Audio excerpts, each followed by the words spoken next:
What's the meaning of bill of lading?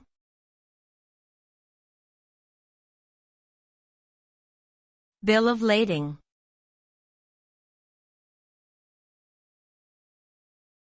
Bill of lading.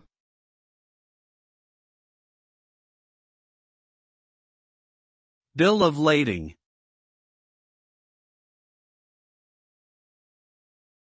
Bill of lading.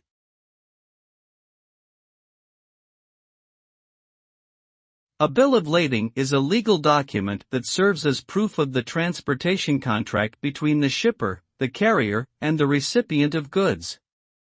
It contains important information such as the type and quantity of goods being transported, the date and place of shipment, the names and addresses of the parties involved, and the terms of the contract for the transportation of the goods. The bill of lading is typically used in international trade to ensure that the recipient of the goods can take possession of them when they arrive at their destination. It also acts as a receipt and can be used as collateral for financing the shipment.